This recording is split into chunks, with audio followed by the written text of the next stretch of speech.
Paul D. Shane with the FM Walleyes, and we're learning all about how to become expert anglers this morning. And first, we're just gonna dive right in and talk about baiting and different type of jigs, because I guess I didn't really know this, is different jigs catch different fish. Yes, they do. Different jigs for different fish, different sizes for different fish also. So what we're going to start with here, this morning we were talking about jigs and stuff, and we were starting to set them up. Well, I'm going to continue right now with this is called a ball head jig, round head jig. And we're going to take this minnow and just hook it through the mouth. If he wants to, he's saying, no, don't do this. I don't have my glasses on. But we'll go down through the top, or through the mouth and out the bottom, pull it down, spin it over, and we'll come up through the center of it. Okay. And right behind the head. And this makes a great minnow combo for casting in the weeds. You can cast over the weeds or drop it in the sand and drag it along real softly and just kind of pick it up and set it down, pick it up, set it down. That's one way of rigging a jig. So what kind of fish does this type of jig catch? The focus would be on a walleye with this one. I have caught crappies, large crappies. Oh, wow. Just a week or two ago, we were getting 13, 14-inch crappies doing this. And we got a couple that day where we're on another lake, and that was a lot of fun too. Yeah, I bet. And then you have a couple different poles here with other different sorts of jigs on there too that can definitely help catch some of those fish on National Fishing Day. I also take the jig and I'll use a rubber body. It could be a curly tail, it can be a gulp, a straight body, Trigger X, big bite lures. They're all part of the bodies of plastic, soft plastics they call them. But you just go right through and come up the center. I rigged this one upside down. That's a secret of mine. Sometimes you catch more fish because the lure's upside down. I don't know why. It doesn't matter. Another secret. We're learning all the secrets this morning. Or just go through the top too. You can just be a normal minnow. You can do it either way. And I want to talk to you about, these don't have bobbers on them, but some poles, obviously you do put a bobber on. What is the difference between putting a bobber on a line and not? Is there any technique to that? Bobbers are getting real popular. I have friends in our walleye league that are using bobbers, and wave action on the bobber lifts your minnow up and down, or your bait. It could be a leech, it could be a night crawler.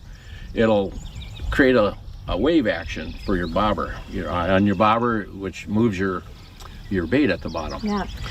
My dad always used to give me bobbers because he would say, just wait until it goes under and then you got the fish. That's how we just learned. That's how I learned to fish, at least. But let's do some casting to kind of wrap this segment up, because I'm going to see if I can get a fish here as we're on air, but the likelihood. You have another second? Yeah, of course. Oh, we have another one. I didn't even realize. We have another one, yes. 3 that you want to show us. I love this. This is called a jig and wrap. It's kind of my signature. Not that I'm the greatest or anything, but I sure have the funnest.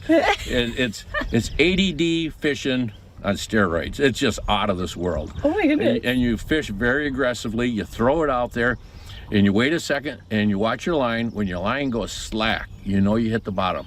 That's when you reel it to slack and start smacking it. Reel it up, smack it. Give it a second, hit the ground. Wait a second, smack it again. And this is causing a reaction bite from the walleyes. That's what we're targeting with these.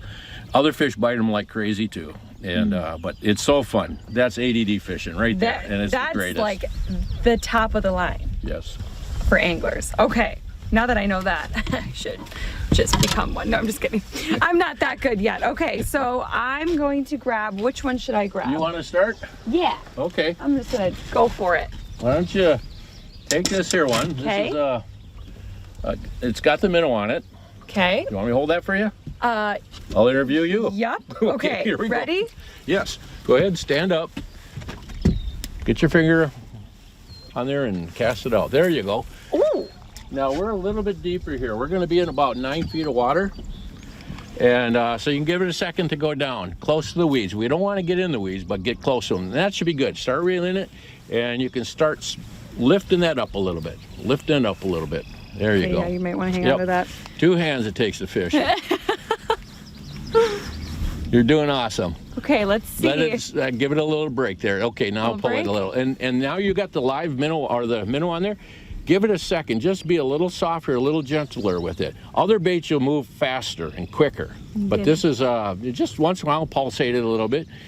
I've been in spots too where I've dropped it on the bottom and I'll pull it up about 3-4 feet and just let it glitter down to the bottom. Pull it up, let it glitter down the bottom. Here we are, we're out of the water. Whoa, we are.